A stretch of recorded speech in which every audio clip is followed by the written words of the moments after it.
Having a heavy course load for the upcoming semester can be a daunting task. The feeling of unreadiness towards certain classes can make you feel unprepared, but in this video I strive to ease that eagerness and to make a smooth transition into the semester. Hi everyone, my name is Sam and I am currently a junior in college, so these tips that I'm about to share I implement as well before every one of my semesters. If you follow these 11 tips, I guarantee that you will feel at least 1% more prepared for this semester. My first tip, and probably the most important, is to make a schedule for your classes and block out times for relaxing, studying, working out, etc. Now, making a schedule is important because it keeps you on track with all your classes.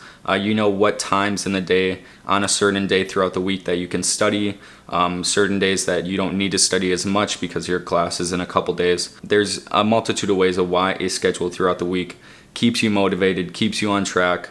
And in that schedule, you can also make times, like I said, to work out. You can have, times throughout the week that from 1 to 2 o'clock on a Wednesday, I don't have any classes till like 5 o'clock in that day. I can make that time to go out and work out for that hour. Now, what I like to do is throughout the semester, when new assignments come in, assignments that I feel like I need to have on my calendar, I add them to that list and make a to-do list throughout the week for all those assignments that I feel like I have to put actually energy into instead of just, mindlessly doing that assignment. Now, it's important to do this ahead of time because you won't feel overwhelmed one day because you will already have that schedule. You will know what to do on a certain day. My second tip is to go to campus if you're able to and scout out where all your classes are. This is important because just like the first tip, before your classes start, you will know exactly where your classes are, so you don't have to walk around campus 7 different times and try to figure out where a certain class is. My third tip for you is to set clear expectations with any summer job you had, part-time job, full-time job, that the upcoming semester is going on and that you will need to schedule yourself accordingly. This is important because your employer doesn't know what course load you have, doesn't know the workload you might have throughout the week. So it's important to set those clear expectations before school starts so they're not feeling like you just want to quit the job. My fourth tip is to find the syllabus in your certain classes and set out dates for exams, important projects, etc. This goes along with the first tip I shared because if you have those important exam dates, you know when to prepare and not just prepare, the week of the exam, but you can prepare 2 weeks out or 3 weeks out. And you know when those dates are, so you know that maybe you have to shorten your social life for those 2 to 3 weeks. And you can just plan accordingly throughout the semester, and you won't be scared when an exam pops up because it's been on your calendar since before school even started. My fifth tip is to set goals.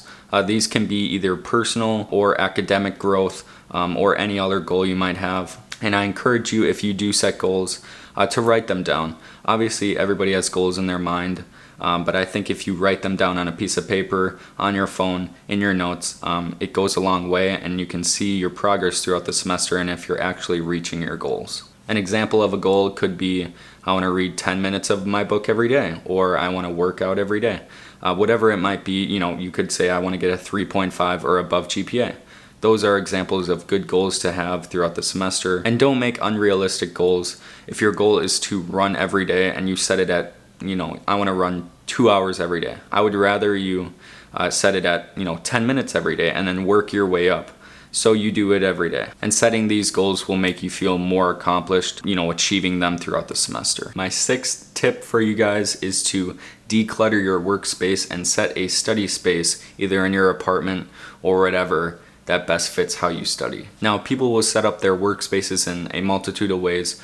A lot of people like to put a lot of stuff on their desk. Maybe you're, a minimalist and you just like to put, what you're working on and set everything off to the side. But regardless, before you start school, make sure you have a clear workspace that you can study for long hours on. Get a comfortable chair, get some bright lights around you, make it an ambient place, and make it that you can study for long periods of time. My seventh tip for you guys is to set up all your academic apps and make sure they're updated, they're readily accessible, and they're all ready to go. These apps could be on your phone, your computer, regardless, just update them. Apps that include Quizlet, Canvas Student if you're one of the colleges that use Canvas, Good Notes or Notability, apps like that. Just make sure they're updated and they are ready to go. You don't want to sit through your first lecture and having to update your good notes in your iPad and not be able to take notes for the first half of lecture.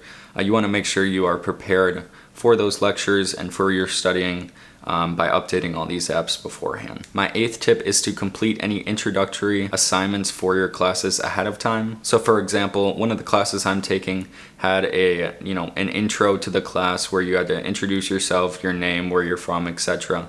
And that was due the first day of class, and I got that done beforehand. So just those kind of assignments, you make sure you're prepared, make sure you got those out of the way, and that should make you more prepared and give you more time to do those in-depth assignments through your first weekend on. My 9th tip, and the one that I've been probably doing the most, is to study for that really tough class that you have in your semester before school starts and to get a jump start on that course material. So right now my personal class that I'm watching videos before school actually starts is Organic Chemistry 2, and what I've been doing is just researching YouTube videos, taking initial notes, and making my hours that I study before school a lot. So I'm studying about 2 to 3 hours a day on this course, so that I am getting a head start on other students and I have an idea before even the first lecture starts of what the course material is. Now you can do this with other classes as well. It's not just limited to organic chemistry or science-based courses. If they have a textbook that you know they're going to use,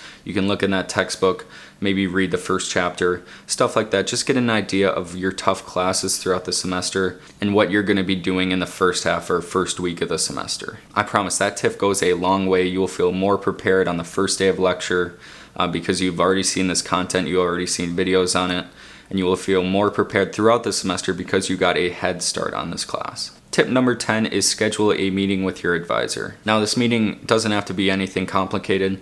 It can just be a check-in to make sure the credits that you have right now are the credits that you need to graduate in the future, or if you want to ask about a certain class or want to change your major, this meeting can be really good because it can track your progress so far. And I promise you, if you schedule a meeting with your advisor, you will feel a more connection. They have a ton of students that they're working with, so if you reach out before school even starts, I swear it'll go a long way and they will know your name and you will feel like they are actually listening to you. My last tip, my 11th tip, is to update your resume. So whether you had a summer internship, you got volunteer experience, whatever you did over the summer or maybe the end of last year, you should include that on your resume and just make sure it's up to date. And if you do it now as opposed to maybe weeks into the semester, you won't get a good grasp of what you did over the summer and be able to replicate that experience on your resume. And that is my 11 tips for you guys. Now I urge you guys to not only watch this video, but to make a plan to put these tips into place. Thank you guys for watching, and I will see you in the next video.